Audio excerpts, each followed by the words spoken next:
Dear Pen Pal, thank you for your message and congratulations on your promotion. This is a very exciting time in your career. A very important thing that we have to remember is that a promotion is not simply a title change.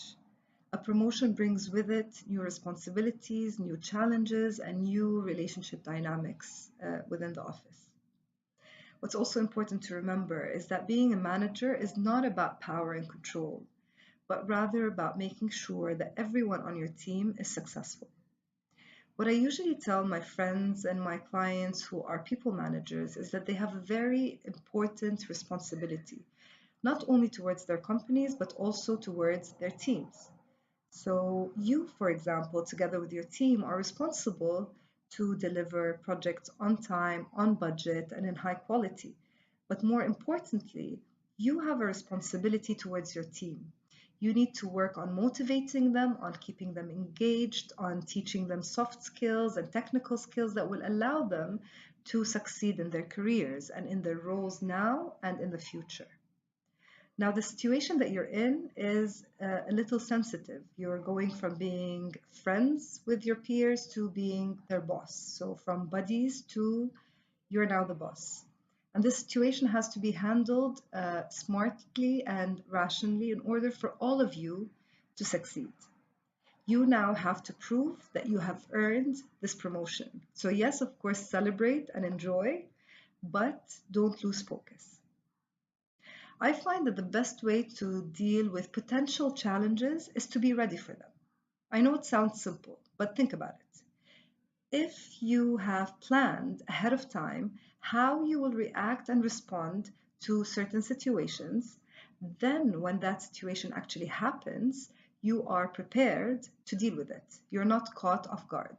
So, in this particular situation that you're in, what I would recommend is that you spend some time thinking of different possible scenarios of things that could possibly happen with your team. So I'll give you a couple of examples of things that might happen.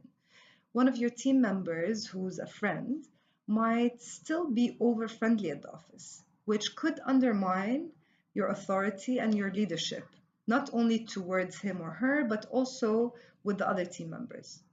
Another team member could be jealous and hostile because they wanted the promotion that you now got. You know what other possible scenarios could happen because you know your team and your friends very well. So, what I would suggest is think about all of these possible scenarios and, more importantly, plan on how you will deal with each of these possibilities. When you plan ahead of time, you won't be caught off guard, you won't be surprised, and you'll be able to react rationally, consciously, and thoughtfully. Now, one important first step is to plan one-on-one meetings with every single team member. You need to plan this meeting well ahead of time between you and yourself. You need to decide what you wish to accomplish from this meeting, what you would like to discuss in this meeting. And I think this meeting has to cover three core areas.